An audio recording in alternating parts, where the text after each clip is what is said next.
¿Qué tal? Bienvenidas, bienvenidos. Yo quiero darle la bienvenida a quienes nos acompañan a esta hora desde distintos lugares para tener esta conversación sobre periodismo, pero no solo eso, periodismo y democracia son palabras que están muy hermanadas muchas veces en nuestras oraciones cuando hablamos acerca de, en nuestras frases y oraciones hablamos acerca de lo que busca el periodismo, lo que busca en cuanto a la construcción de la democracia. Y John Lee Anderson ha trabajado mucho en eso, en poder ir retratando como cronista a los personajes que están detrás de aquellos procesos democráticos o de aquellos procesos que finalmente terminan atentando contra la democracia.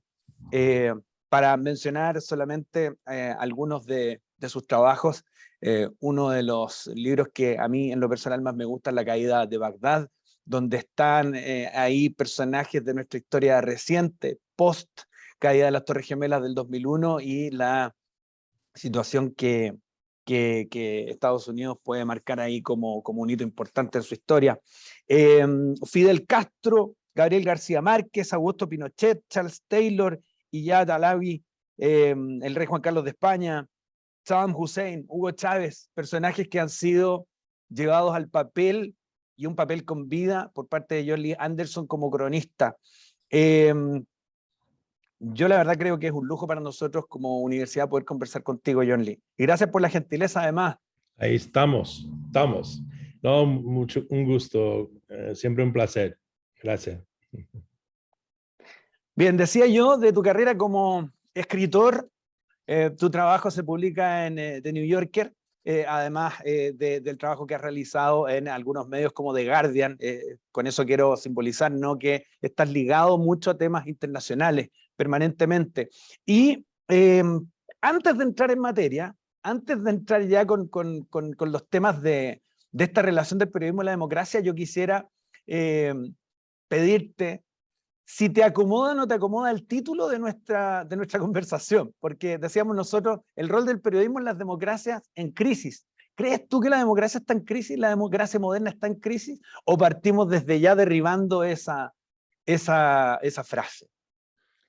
No, estoy cómodo con el título. Yo creo que sí está en crisis. O sea, sin duda está en crisis. Lo vemos por todos lados. O sea, sin ir más allá, desde que Trump se asomó a la presidencia norteamericana, el país paradigmático, supuestamente, y más poderoso de las democracias en el mundo, entró en crisis y no ha salido, por más que Joe Biden está en el escaño presidencial, y ni hablar el resto del mundo, ¿no? Estamos en momentos muy álgidos en el mundo, en que se va a decidir si el modelo por venir será el autoritario, como China, como Rusia, como Myanmar, como algunos todavía en países pseudodemocráticos querrán hacerlos, ¿no? O sea, El Salvador, pues Brasil, ¿no? O sea, está en jaque. Países como Italia y Suecia acaban de votar partidos de la ultraderecha. Vamos a ver cómo les va. En fin, estamos en un mundo convulsionado y hay en guerra también, que siempre puede irradiarse más. Entonces, sí, yo creo que el título está muy bien escogido. ¿Y qué rol nos queda, John Lee Anderson? ¿Qué rol nos queda aquí? Porque yo estaba pensando en lo siguiente. Eh, cuando había que velar por la democracia que estaba secuestrada por dictaduras en los 70 y 80 en América Latina, el periodismo tenía un lugar incluso con militancia contra esos poderes, ¿no?, para devolverle la democracia a sus pueblos. Eh, Hoy día la cosa es más híbrida, es más compleja. Tomar posición es tomar una trinchera, y eso en tiempos de posverdad es bien complejo porque es tomar una posición que se convierte en una verdad absoluta para algunos sectores y atenta contra el otro bien que busca el periodismo, que es la verdad, ¿no? ¿Cómo ves Correcto. esa complejidad? Mira, yo tenía bastante claro que mi posición como periodista era de ser, al menos públicamente, equidistante al poder. Obvio que mis lectores podían descifrar alguna simpatía o falta de simpatía en mis juicios o narrativas en torno al poder tal o cual, ¿no? En determinado país. Pero mi intención era ofrecer una visión más o menos equidistante y equilibrada, ¿no? Sin insultar la inteligencia del lector para que ellos pudieran tomar sus propios juicios de valor y determinar cuál iba a ser su posición en torno a tal sistema o tal guerra o tal líder, ¿no? Con el advenimiento de Trump a Estados Unidos, con el hecho de que este hombre, presidente de los Estados Unidos, más que una vez por semana, tendía a llamar a los medios, a los periodistas, enemigos del pueblo, con nombre y apellido, o sea, y a veces fajarse directamente con determinados periodistas delante de las cámaras del mundo, entre sus muchas otras cretinidades, es decir, entre sus muchas otras acciones escuálidas y vilipendiables, en fin, hacía que yo perdí la noción de que yo tenía que ser equidistante, al menos hablando de mí mismo. Es decir, yo tengo dos sombreros como periodista hoy en día, ¿no? Uno, el cronista o perfilador del New Yorker, que sigue siendo un poco flegmático y equidistante, pero también tengo una voz pública, es decir, y me preguntan cosas en público, sea en universidades, como en ámbitos como este o otros, y a veces como alguien que opina, ¿no? Con columnas de opinión. Y sentí que con Trump ya no había por qué estar en la esgrima, es decir, hay que decir las cosas como están. Y hablemos claro, es decir, si el presidente de los Estados Unidos o cualquier otro líder de cualquier país directamente nos dice a nosotros que nosotros somos los enemigos del pueblo y entusiasma a los que son nuestros enemigos de siempre, los enemigos de la verdad, a atacarnos, a perseguirnos, a vilipendiarnos, tenemos que romper sables. Es decir, es guerra. Es decir, yo sigo intentando mantener el mismo tono en cuanto a todas las cosas, pero cuando se trata de alguien como Donald Trump o Vladimir Putin o Bolsonaro o Bukele o quien sea, o Daniel Ortega, o quien sea que es capaz de infringir los cánones más básicos que salvaguardan nuestras democracias. ¿Le harías un perfil a Trump? Hay que decir las cosas sin pelos en la lengua. Hay ¿Le que harías un pelear, perfil a Trump? hay que tomar trinchera, porque si no, nos van a acabar en esa misma trinchera como tumba. Eso es. Sí. Eso es. John, ¿le harías un perfil a Trump o a alguno de los personajes que mencionaste, a Putin, a Bukele, qué sé yo? Sí, claro. Partamos por Trump, digamos. ¿Ah? Partamos por Trump. Sería muy difícil soportar estar en su presencia, pero lo he hecho antes, ¿no? Con tipos desagradables. Es decir, sí podría hacerlo.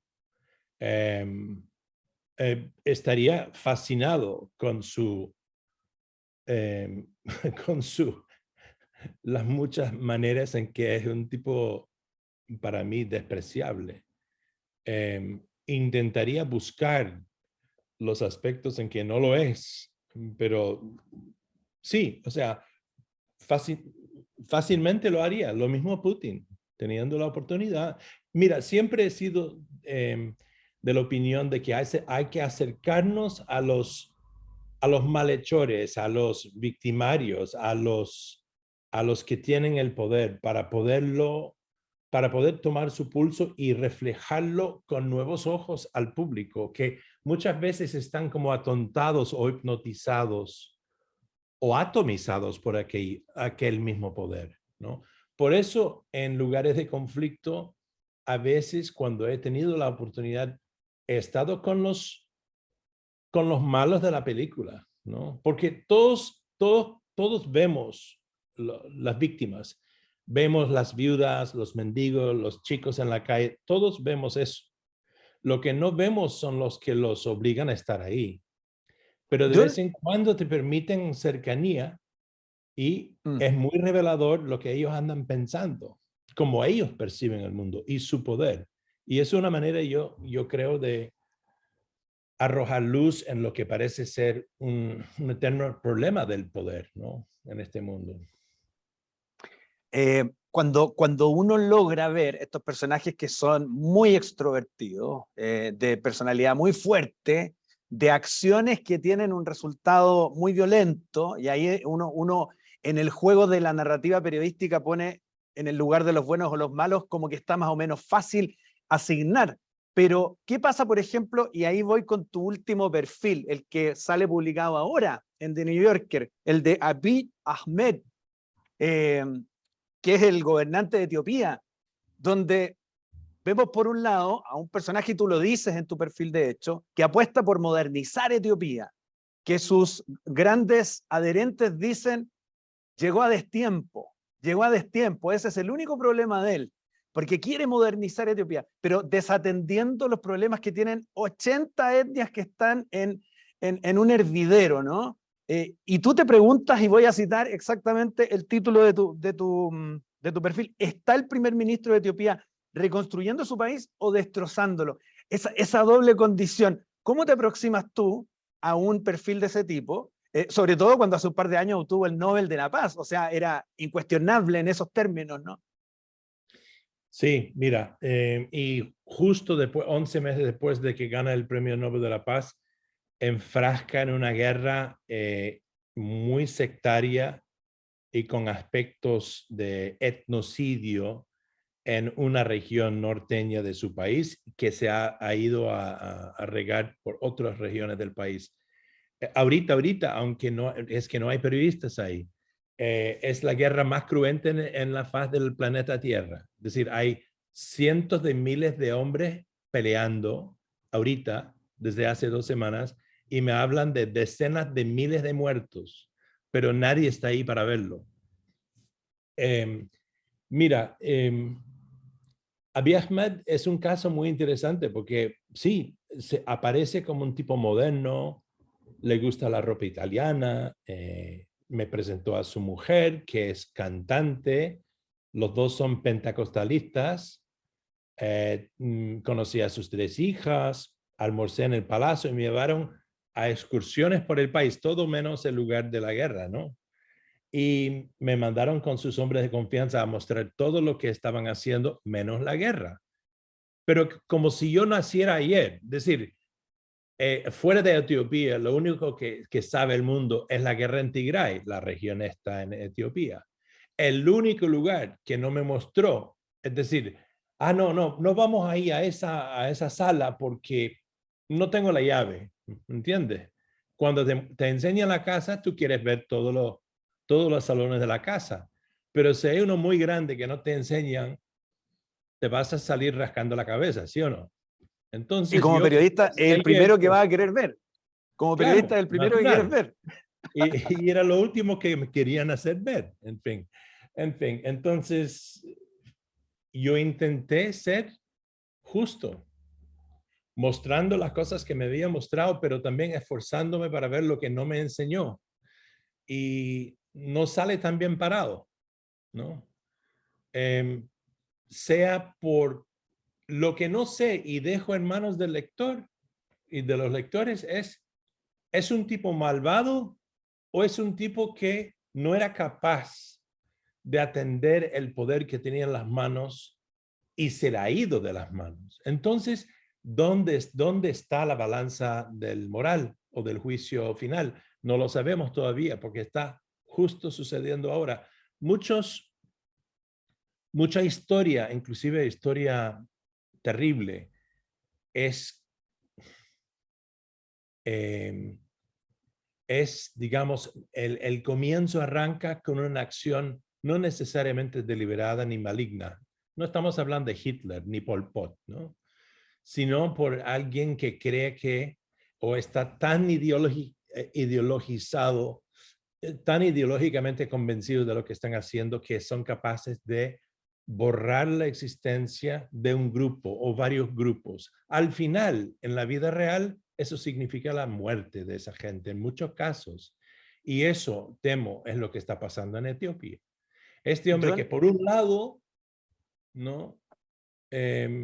Sabe lo que es una buena marca italiana y es buen padre a sus hijos, ha sido capaz de cegarse moralmente al sufrimiento de conciudadanos suyos que están muriendo por los miles día tras día.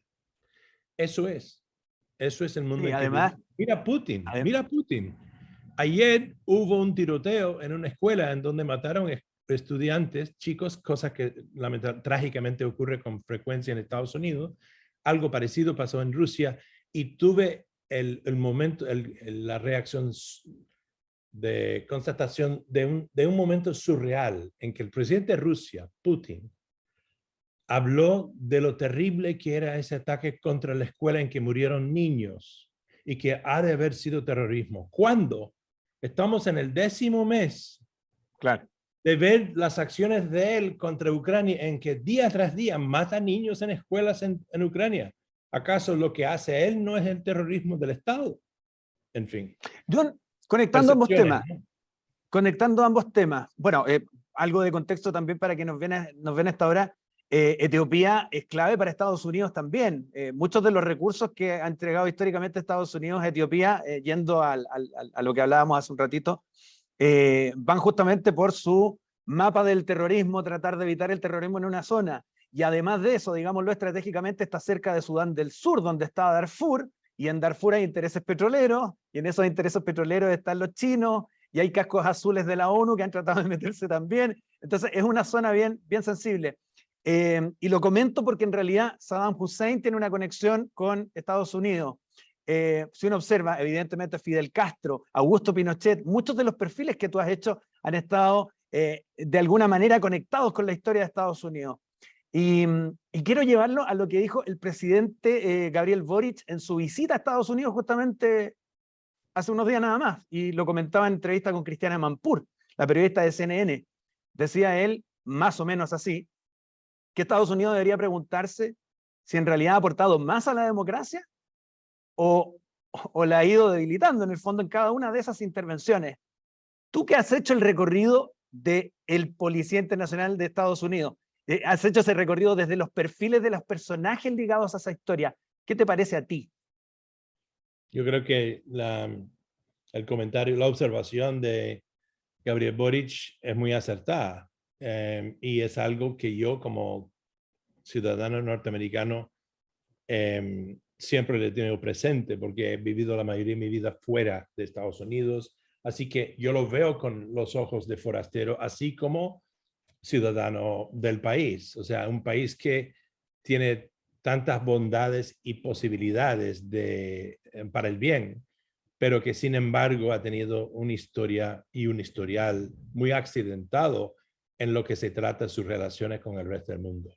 Lo curioso de los norteamericanos, de mis conciudadanos, es que la mayoría no se conciben como que son de un país bélico, ni se considera que Estados Unidos es un país beligerante, sino creen que es el modelo de la democracia en el mundo todavía y que el resto del mundo quiere ser como Estados Unidos. O sea, mucha gente, sobre todo en una generación mayor, quizás menguante ya, lo tienen en su ADN, son convencidos de eso.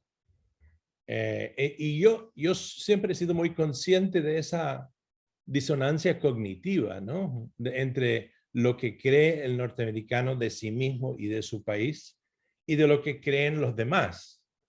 Y llegado a entender de que donde hay una percepción que es imborrable, hay que atenderlo porque se convierte en teoría de conspiración, se convierte en la realidad.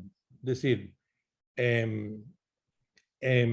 no es suficiente que tú digas a un grupo de gente, no, lo tienen mal, nosotros hicimos bien en ese caso. O sea, invasión de Irak, por ejemplo. No es cierto que lo hicimos por petróleo, que es la creencia de mucha gente, ¿no? Lo hicimos porque pensábamos que había armas de destrucción masiva ahí. Perdón, estuvimos equivocados, pero igual le salvamos de Saddam Hussein y le dimos democracia. Han tenido un parto bastante doloso, sí, pero no es culpa nuestra. O sea, eso básicamente es el mensaje que ha dado Estados Unidos a Irak. No es adecuado. Cuando estamos hablando de cientos de miles de muertos, con la propagación del yihadismo por todo el mundo a partir de ese hecho. Y yo creo que también ahí también hay algo que no quieren ver muchos del establecimiento, digamos, pensante, y es que fue el crack en percepciones por mucha gente en el mundo hacia Estados Unidos. Es decir, por primera vez, quizás, al menos en nuestras vidas, comete un error muy gordo y a pesar de eso no lo acepta, no lo asimila y atiende las consecuencias siempre como el policía o el país, la cultura no entendida. Eso no es suficiente. Y eso ahí viene un poco, es como el pecado original, a partir del cual mucho no se puede reconstruir. Entonces, yo me siento muchas veces, lo he dicho antes, como una especie de mediador de percepciones entre lo que yo sé que son las percepciones de afuera y lo que entiendo que son las percepciones desde adentro, ¿no? Y intento en mis piezas de lidiar con esa disonancia y hacerlo más transparente, ¿no? O sea, por ejemplo, Etiopía, aunque yo sé que está muy lejos de Chile y todo eso, y lo es de todo el mundo, de Estados Unidos también. La gente se olvida que en los años 70 fue un punto neurálgico en la Guerra Fría, ¿no? O sea, y en los años 30 fue la avanzada del fascismo, es decir, antes de España, antes de la Segunda Guerra Mundial, Mussolini invadió ahí. Es decir, 3 veces en el último siglo, por tercera vez, empieza a ser un lugar bastante geoestratégico. Ahora, todavía nadie lo está atendiendo. Está como ahí está, en Etiopía. Y a esa gente siempre se matan, las cosas así que la gente piensa. Tenemos Ucrania de frente, pero ojo, cuando es así, cuando empiezas a poner en gavetas a determinadas regiones que están con problemas insolubles, eventualmente te van a agarrar por la garganta. Y hoy en este mundo globalizado en que vivimos, no tenemos ese lujo. Tenemos que atender los lugares en chiaroscuros. Tenemos que atender a Myanmar, tenemos que atender a Etiopía, tenemos que atender en qué sentido, estar conscientes de que algo pasa ahí, ¿no? Y eso es un poco lo que yo intento hacer. A mí me ha tenido fascinado desde que ganó el premio Nobel y se metió en esa guerra. Entonces finalmente tuve la oportunidad de tener cercanía con él y he hecho lo que he hecho, ¿no? O sea, creo que no están muy a gusto conmigo, pero a la misma vez he intentado ser justo. Yo no fui ahí con hacha que filar, fui ahí para ver lo que podía ver. Corrígeme si me equivoco, pero te decía, si el mundo no reconoce que la cantidad de árboles que voy a plantar y este cambio verde que voy a hacer, entonces no somos hermanos. Así dijo. Así. Claro. Es un tipo particular, sí, sí. Bueno, Oye, pero también lo era Pinochet, ¿sabes? O sea, también lo era ¿cómo fue tu Pinochet. experiencia ahí?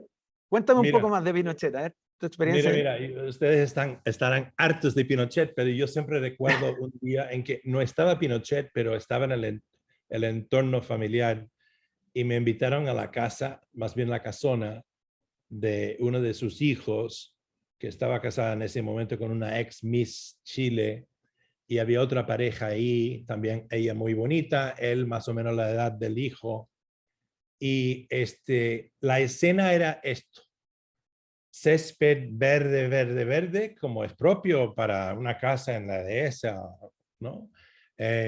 Con un conejito blanco las dos parejas mirando para afuera, mientras las criadas, las mucamas, en su uniforme de otro color, persiguiendo el conejo para ponerlo de nuevo en su casita de conejo. Y mientras miramos esa escena, los dos hombres, el hijo de Pinochet con su amigo, empezaron a hablar de haber traficado un artefacto de museo desde Camboya, desde Angkor Wat, que había comprado y lo había logrado pasar la aduana para meter en el país. Es decir, sin ninguna conciencia de que ese acto era aborrecible, ni mucho menos lo cuenta frente a un periodista, ¿no? Pero digamos, no sé, era como varios reflejos de una falta de conciencia social que en una manera muy casi natural fluía delante de mis ojos. O sea, entendí que no se consideraban como mala gente. No se consideraban como mala gente. Claro. Tenían su entorno familiar como cualquier otro, ¿no? Pero el lugar de las mucamas era propio, persiguiendo el conejo suelto de sus hijos, no de ellos. O sea, ellos no jamás harían eso, porque eso es propio de los sirvientes. Y por otro lado, jactarse de haber traficado parte de una ruina milenaria de Camboya, también era, o sea, era una cosa de todos los días. O sea, para mí un poco el recuerdo oscila en torno a eso. También en cuanto a Pinochet mismo, las conversaciones con él era un poco como Abiy con Tigray. O sea, se me enseña todo menos esa sala, ¿no? La tigrayana. En el caso de Pinochet era hablarme de todo menos los muertos. O sea, ¿Y no cómo se quería, hace ahí? ¿Cómo se hace mira, ahí, John? ¿Cómo lo haces tú, por ejemplo, cuando el anfitrión, llamémosle así, eh, te invita a ciertos lugares? ¿Cómo sabes qué tecla tienes que apretar? ¿Dónde tienes que recorrer? ¿Dónde buscar? ¿Dónde indagar? Desde la metodología, planteándote dos cosas. Primero, lo que va a tener riqueza periodística para tu relato. Y dos, desde la ética también, de aquello que en el desconocimiento te puede hacer pisar sobre huevos. claro, mira, en el caso mío es instintivo o intuitivo. Yo espero, o sea, primero uno tiene que lograr el acceso. Una vez que tienes el acceso, intentar mantenerla, ¿no? O sea, luego es intentar escoger tu momento. O sea, éticamente, moralmente, tú tienes que hacer las preguntas difíciles, pero es cuestión es un poco apostar. Si le pregunto ahora, voy a quemar las naves, no voy a tener más acceso. Okay. O sea, a veces uno lo hace bien y a veces uno se equivoca. En el caso de Pinochet, logré establecer cierta confianza, digo yo, al menos familiaridad. Él al principio era muy reacio conmigo, ¿no? Muy reacio y suspicaz. Y creo que había una especie de polémica en el entorno entre los que querían que me dejara verse más conmigo o no. Al final, sintiendo que era posiblemente el último encuentro, yo le pregunté por los casos que empezaba a abrir este juez Guzmán en contra de él. Era mi forma de acercar al tema tabú. Y la reacción de él era increíble, es decir, era inesperada y fue un reflejo elocuente de quién era y en qué condición psicológica estaba. Porque lo que hizo era pegar la mesa en un salón de té muy fifí en Londres con su puño y gritar y repetir 2 o 3 veces a terminar con los casos. ¡Pum! Así, a terminar con toda la gente alrededor en este recinto casi sagrado miraban así con reojo. Y esto fue No en el dijo mucho 98, más, poquito no dijo después. mucho más, pero era su impronto, era decir, era como el mandón, acabar con Ah, los casos en contra de él. ¿Qué eran los casos? Los casos de derechos humanos, de gente que él había mandado a desaparecer o torturar y matar, punto. Y acto seguido, bueno, a las semanas, eso te iba a bueno, decir. finalmente lo arrestaron, pero bueno. Claro. Pero Sí, bueno, eso fue el 98, muy cerquita sí, de cuando sí, fue detenido. John, ¿cómo, si nosotros podemos aproximarnos ahora al presidente de Chile, Gabriel Boric? En los escenarios, hemos ido recorriendo escenarios donde tú has conocido a los personajes. Entiendo que al presidente Gabriel Boric lo conociste cuando estaba recién como diputado en Punta Arenas, en un viaje que hiciste. Me sí, imagino que es una conversación más informal que la que podría tener hoy día, digamos. Pero, sí. ¿cómo has visto la evolución de él? Sobre todo porque uno de las publicaciones que hiciste una vez que el presidente Boric asumió este año era, ¿puede el presidente de Chile reimaginar la izquierda latinoamericana? Eh, entonces, siento yo que le pones una mochila bien pesada encima, cuando además él tiene ya una carga bastante grande dentro del país. ¿Cómo es ese doble liderazgo podría asumirlo el presidente Boric en la situación que está hoy día, crees tú?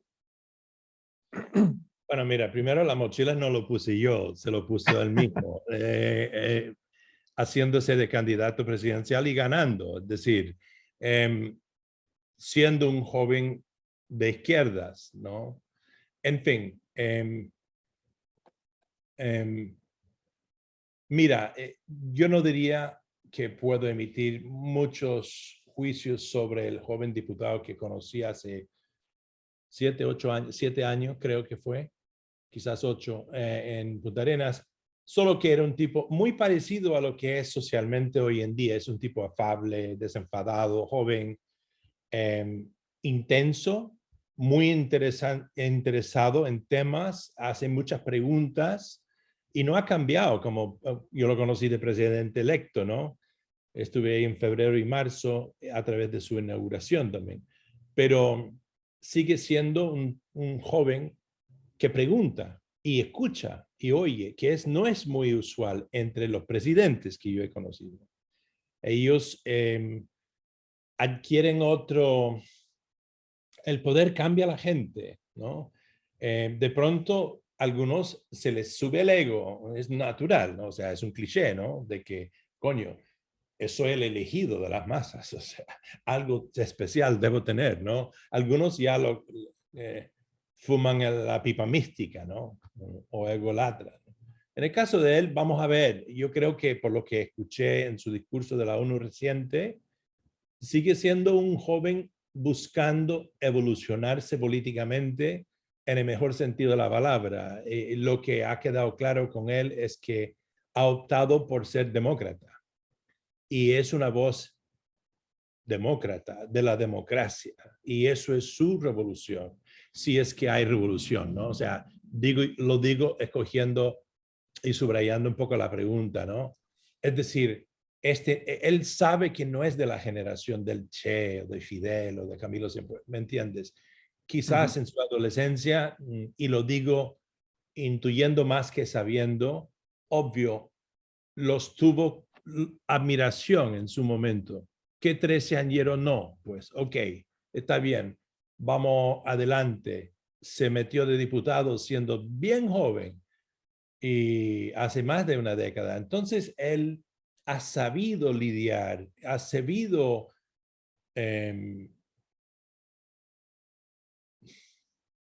manejar el columpio, ¿no? Y ha aprendido cuáles son sus propias flaquezas como sus virtudes.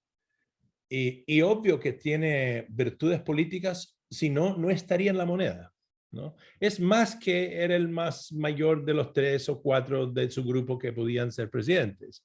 Es más que eso, ¿no? Él es, él tiene algo, ¿no?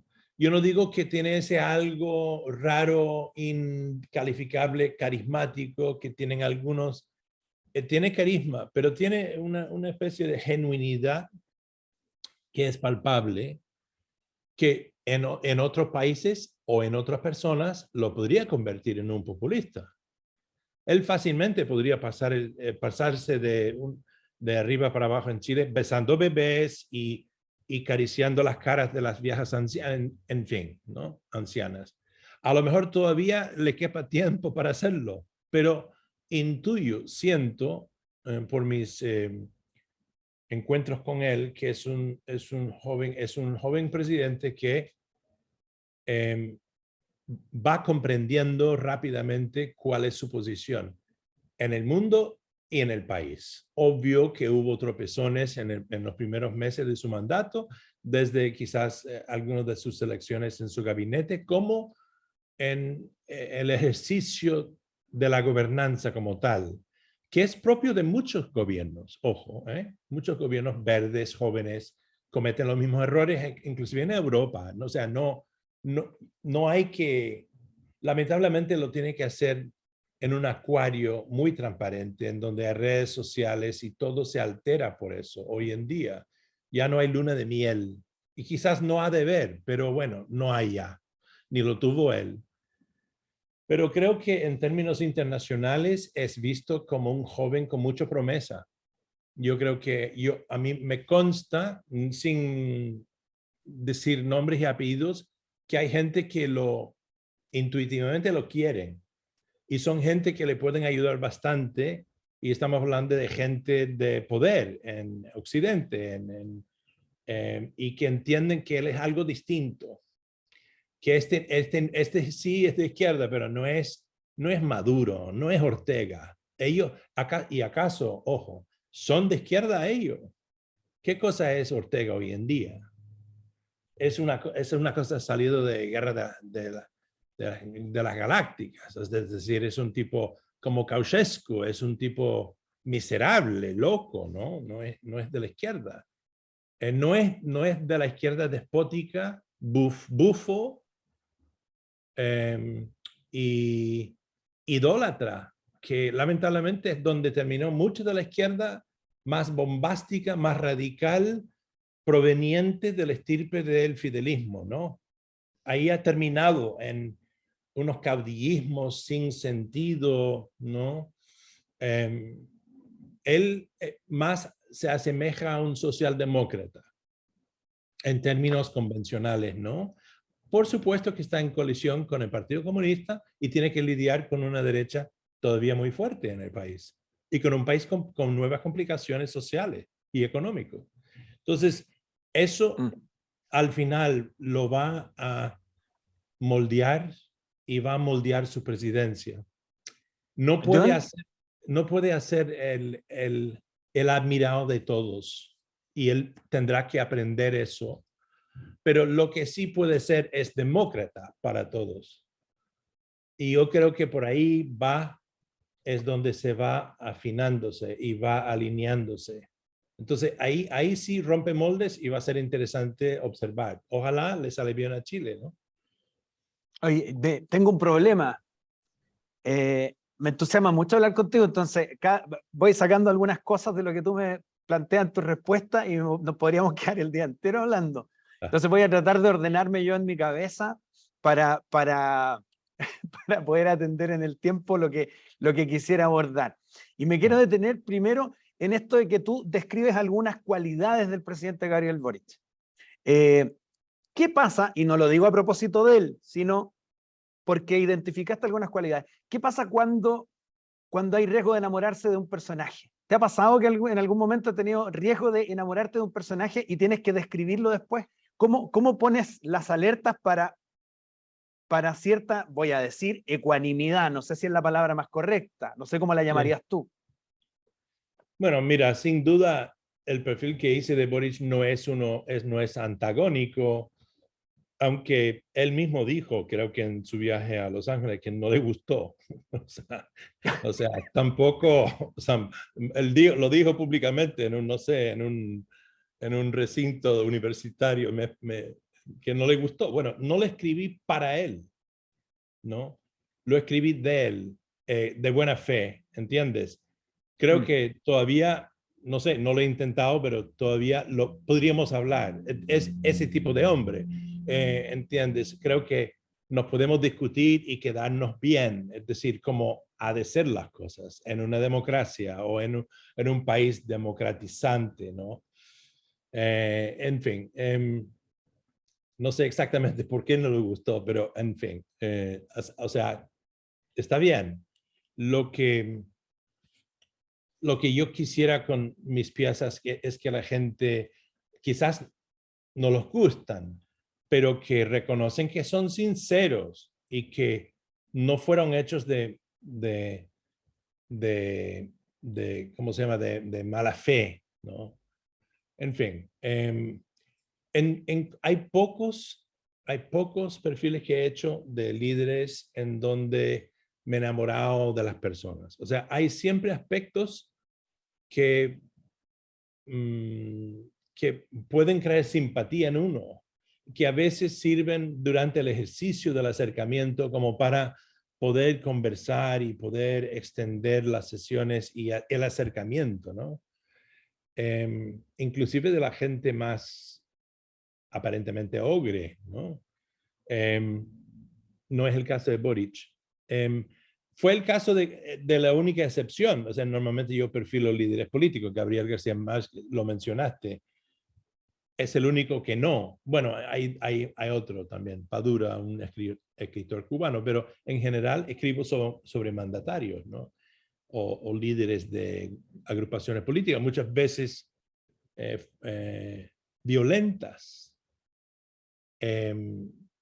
Y bueno, cuando tú, no sé, es como decir, cuando tiras los naipes en el aire, caen donde caen. Es decir, al final, por más que me caiga bien alguien, al final, cuando yo estoy sentado frío con mis notas, con las grabaciones y lo que me sale es lo que me sale.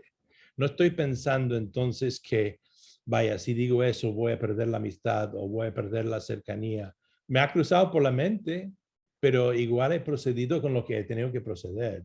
Y si no les gusta, no les gusta. Y en fin, así es. Y ojo, John, hay países que no me permiten entrar ya, ¿sabes? Estoy vedado en ¿dónde? algunos y en algunos me han condenado a prisión en ausencia. ¿Dónde? Turquía, John, y a tengo propósito de esto de las condenas de prisión. complicaciones, a Ajá. propósito de esto de las complicaciones, a propósito también de lo que decías tú, cuando tiro los naipes, caen, descaseteo la grabación.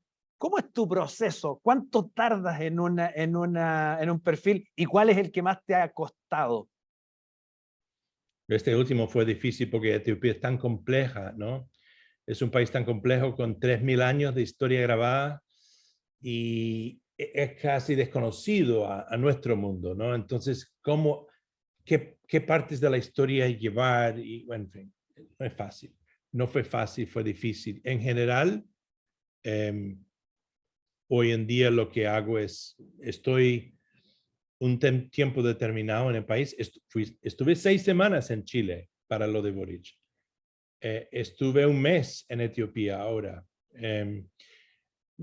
Con 3 semanas en general, con buen acceso, con mucha energía y suerte y demás, y buenas entrevistas, es suficiente, pero cada, cada historia crea su propia realidad, ¿no? O sea, a veces es más, a veces menos. Entonces, regreso a casa y me falta un tiempo antes de meterme a la chamba, pero y entrar en lo que yo llamo en trance, ¿no? En que el mundo se me desaparece alrededor y escribo. Me cuesta unas 3 semanas, más o menos.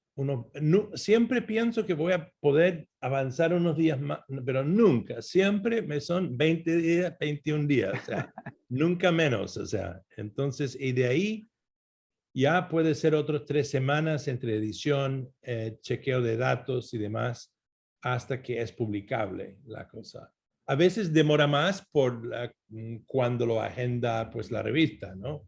O me atiende el editor, que sí está muy... Pero bueno, teóricamente son como 3 meses. Es decir, puede ser un poquito menos. Lo he hecho inclusive en guerra o, o situaciones de premura en mucho menos tiempo. Pero son y las piezas son más cortas también, no tan cortas como una historia en un diario, pero digamos 5 o 6 mil palabras, no sé cuánto es en caracteres, en lugar de 9 o 10, que es la extensión normal. Pero digamos, poniéndolo más o menos así, 3 semanas de reportería, 3 semanas de elaboración y 3 semanas de edición y chequeo de datos para que salga publicado. De 2 meses y pico a 3 meses, a veces un poquito más. John, ¿cuál es el foco que vas a poner en los próximos años? ¿Dónde quieres, en qué región del mundo quieres poner tus ojos? Y te lo pregunto por qué. En el 79 tú estabas en Perú escribiendo, haciendo periodismo. Después empezaste con América Latina como ese rancho, ese lugar donde poder contar las historias. Luego nos fuimos más hacia Medio Oriente, sobre todo después del 2001 con la vinculación de la caída de las Torres Gemelas, Estados Unidos, el ataque a las Torres Gemelas, mejor dicho, y Estados Unidos y la invasión a Irak. Y ahora te veo con los ojos en África. ¿Podrá ser que John Lee Anderson va a cubrir esa tierra tan especial que quedó un poco abandonada después de la muerte de otro cronista del polaco Kapuczynski? Pues mira, África mira, América Latina es como mi musa, ¿no? Y África es como la amante o algo así, no sé. Es decir, no sé si estas son analogías adecuadas. A lo que voy es que desde que soy chico voy y vengo de África, no con la frecuencia que quisiera, y es un continente apasionante para mí, lleno de misterios y me fascina, muy vívida. Entonces, cuando puedo, llego a África, pero el constante y lo más cercano es América Latina. Es decir, yo volví a América Latina después de tantos años en Medio Oriente por las guerras, a todo dar a partir de la apertura entre Obama y Raúl Castro en Cuba, y de ahí Colombia, la FARC, y a partir de ahí hasta hoy en día, yo diría que 8 en 10 de mis piezas han sido de América Latina, ¿no? Pero quedan algunos países o situaciones en donde tengo tiempo invertido en el pasado, que para mí, o sea, por ejemplo, bueno, Etiopía era un lugar que yo había visitado a los 13 años, imagínate, y siempre había estado en vilo con ese lugar. Entonces, finalmente tuve la oportunidad de escribir sobre él, aunque desencaja, o sea, sale un poco de lo típico mío ahora, que es América Latina. La historia anterior fue Chile, el próximo será Brasil. El anterior a Chile, al perfil de Boric, fue Afganistán. ¿Por qué? Porque he pasado 3 o 4 periodos extendidos en Afganistán a través de los últimos 35 años, ¿no? Y cuando vi el desenlace trágico y miserable de la experiencia norteamericana hace un año y pico, ¿no? En el éxodo de Afganistán, sentí un desgarramiento muy fuerte. Tuve que ayudar a gente a salir como muchos otros, ¿no? Y sentí que yo debía volver a ese país, que de alguna forma u otra he acompañado en sus vicisitudes desde el año 88, ¿no? Desde el éxodo de los soviéticos. Entonces, yo volví en el diciembre pasado a ver a Afganistán ya en manos de los talibanes. Y sentí que necesitaba hacer eso, sacar ese clavo, pero también, no sé, era como un deber. Entonces, hay varios países deberes por ahí, ¿no? Que me quedan regados por ahí, y otros sitios que nunca he conocido y que quisiera conocer todavía. Pero América Latina es el continente que yo siento que lo acompaño siempre, que me acompaña, que me importa muchísimo, ¿no? Su suerte, sus sociedades, el flujo de su historia. En fin, entonces estará dentro de mi abanico de cosas, yendo de ahora en adelante, como siempre, y más que los demás países. pero más que otras regiones. Pero el mundo es grande y claro, uno es un poco aventurero y todavía hay, como te digo, hay sitios que me gustaría conocer y tendré una aventura suelta por ahí, ¿me entiendes? Pero siempre volveré a mi musa. Me parece excelente. Cerremos con tu musa entonces. Tu próximo paso es Brasil. Cuéntame un poco, cuéntanos Mañana, qué, mañana ¿cómo me lo voy ves para allá. eso? Mañana me voy para allá. Era mi intención ir antes, por supuesto, este duelo entre Lula y Bolsonaro nos tiene todos en vilo. He estado escribiendo sobre Brasil desde hace varios años. Por supuesto, muy en vilo con lo que pasa, muy consternado con el auge del bolsonarismo, muy consternado también con lo que pasa en la Amazonía. He hecho varias piezas sobre la Amazonía también, que es donde comencé en el periodismo, en Perú, hace 40 años, en la Amazonía peruana. Entonces, las dos piezas mías de vuelta a la Amazonía, uno en Perú, hace como 6 años, y otro el año antepasado con Buscadores de Oro en Brasil, en la Amazonía brasileña, me han significado mucho para mí. Es decir, es un tema que me apasiona y lo creo muy importante. En fin. Entonces, en esta ocasión, iré y vendré de Brasil en el próximo mes y pico. También tengo que ir a Ucrania y varios otros sitios, pero digamos, mi enfoque va a ser sobre Brasil de aquí a probablemente fin de año y ojalá será un perfil de Lula. Si no será un perfil de Lula, será una crónica de Brasil ya tirándose cuerpo entero al abismo, porque No, Bolsonaro habrá sido reelegido. ¿y no le harías un perfil a Bolsonaro? Uf, la verdad es que me da un asco el tipo. Yo he hecho uno, pero fue ausente. Lo más cercano fue que nos miramos ojos a ojo, o sea, frente a frente a 2 metros. Y, le saqué una foto y luego lo miré de cerca, sabes cómo lo puedes hacer, ¿no? Y yo me quedé frío con la mirada que me estaba dando. No estaba tan consciente cuando nos miramos. Era un grupo de gente y yo me quedaba en el filo, ¿no? Y unos 10, 15 minutos así, y sin hablar conmigo, ¿no? Y yo no intenté hablar con él en ese momento, pero luego miré a los ojos de él y me miraba con una mezcla de suspicacia y miedo, curioso. Era presidente electo en ese momento. Mira, a lo mejor, si tuviera la posibilidad de sentarme con él y hablar a calzón quitado, como dicen los nicas, sí, lo haría. Pero lo veo, o sea, lo veo como un tipo históricamente realmente terrible.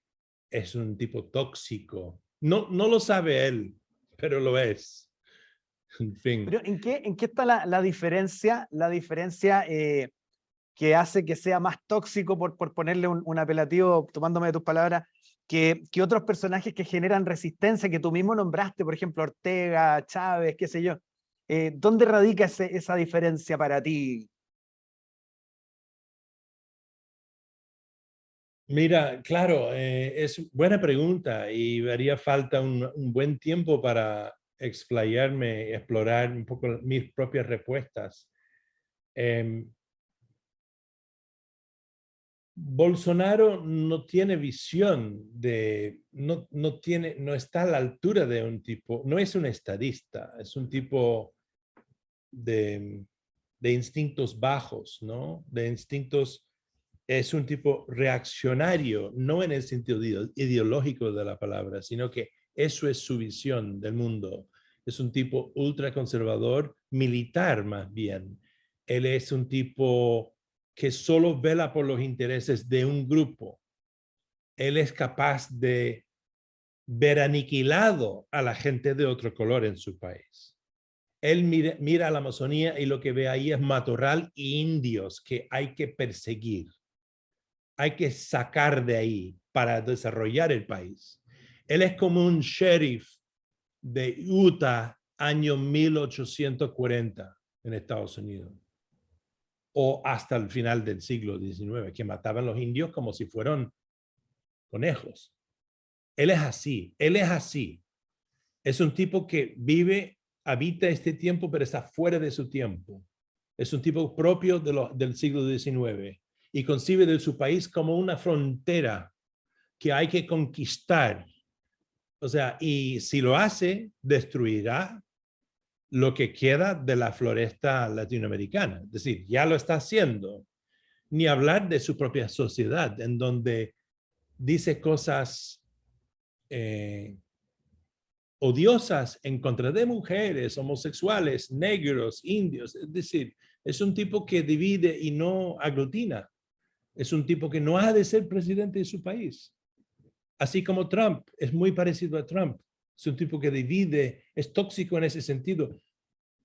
Hay que decir, sí, mencionaste a Chávez. En ese sentido, Chávez llegó a ser tóxico también, pero lo hizo con una afabilidad que, y dentro de otro tiempo y espacio que hizo que su tránsito político fuera distinto. Igual era desastroso, ¿no? Igual era desastroso, pero no sé. Es curioso porque, claro, cada uno habita su tiempo, su espacio. A veces están cuando les corresponde y a veces no, ¿no? Digamos, el mayor error de Chávez fue su automistificación, supongo yo. Tenía un carisma tan arrollador que en su pueblo hacía que le veneraban como es un país, es una sociedad muy idólatra, ¿no? Tienen santos para todo, hasta de los malandros tienen santos. Y en ese ámbito se endiosó. Y John, de esa manera fue tóxico para el patrimonio, o sea, su patrimonio fue tóxico. Bolsonaro es tóxico en el mismo momento en que está, desde que sube a la presidencia, así como Trump, empieza a minar las instituciones del Estado. En fin, no es ideológico, no es decir, es tanto de izquierda como derecha. El ring ya se hizo en Venezuela. No hay que sorprendernos con lo que están haciendo hoy en día, porque lo hemos visto hacer desde hace años ya, desde Chávez pasando por Maduro hasta hoy en día. Pero ver que un pueblo vota a alguien como Bolsonaro y lo pone ahí, o Trump en Estados Unidos, es una cosa, y sabiendo lo que va a venir, es muy triste y es tóxico en ese sentido. Es como mirar a un pueblo juntos tragar un vaso lleno de veneno. John, muchas gracias por este tiempo. Ya que cerramos en América Latina, solo bien cortito, cuéntanos, si vinieras a Chile, ¿dónde hay que invitar a John Lee Anderson a comer? ¿Qué es lo que te gusta de acá? Bueno, En el esas 6 pescado, semanas, en esas 6 semanas que estuviste. los locos, cuando están de ¿Ya? temporada. No, bueno, me encanta la comida en Chile. Me encanta el vino de Chile. El pisco lo tengo un poco de reojo. Es peligroso. Es peligroso, me di cuenta. Muchas gracias, John. A Un ti, abrazo a ti. grande. Gracias por tu tiempo. A nombre de la escuela, de nuestros estudiantes y colegas profesores, te agradecemos por darte este tiempo que para nosotros es muy valioso como periodista destacado que eres. Y por supuesto invitar a todos quienes nos han seguido a esta hora a poder leer este perfil que acaba de hacer John Lee Anderson, que está publicando ahora sobre el líder de Etiopía, que está muy, muy interesante, y los otros trabajos en The New Yorker. Que estén muy bien, John. Gracias, muy amable. Chao, un abrazo.